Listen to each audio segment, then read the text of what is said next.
नाही त्या पार्श्वभूमीतून संकल्पना आली आणि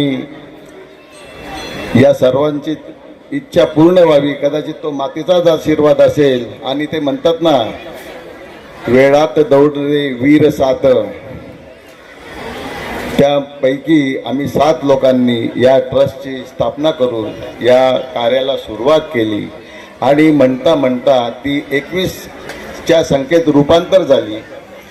आणि आज हा वटवृक्ष जो तुम्हाला पाहायला मिळतो आहे, गेल्या 3 वर्षामध्ये जे आम्ही अहोरात्र परिश्रम केले, जे माझे शिलेदार सोबत 21 त्यांच्यासोबत आणि सर्व साक्षी आहेत, या सर्वांच्या कष्टातून सहकार्यातून या ऐतिहासिक वस्तू आज आपण सगळे साक्षीदार आहात. या ठिकाणी आम्हाला त्यावेळी वेळोवेळी पोलीस प्रशासनाने देखील आम्हाला मदत केली. आणि कार्य चालू असताना धुळ्याचे जे पत्रकार बंधू आणि प्रसार माध्यमे यांनी देखील आम्हाला त्यावेळेस बरेच योगदान दिलं प्रसिद्धीसाठी काम चालू असताना. कारण हे मंदिर आपलं द्राविड पद्धतीचं आहे, पहिल्यांदाच धुळ्यात बनतं आहे, त्याच्यामुळे ते आकर्षण ठरत होतं ते. आणि पत्रकार बंधू आम्हाला विचारत होते की हे कसं मंदिर होतं आहे.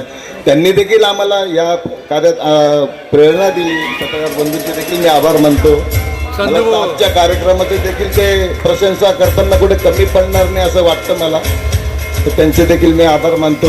बेलपाटक साहेबांनी सुरुवातीला आम्हाला खूप आम्ही अनुभवी लोक नव्हतो, सगळे नवीन लोक असताना आम्हाला जी आमची फळी उभी करताना त्यांचं देखील मोलाचं योगदान होतं. ते कार्यक्रमाच्या व्यस्ततेमुळे ते देखील त्यांचा सत्कार आम्हाला करता नाही आला, त्यांचे देखील मी आभार मानतो.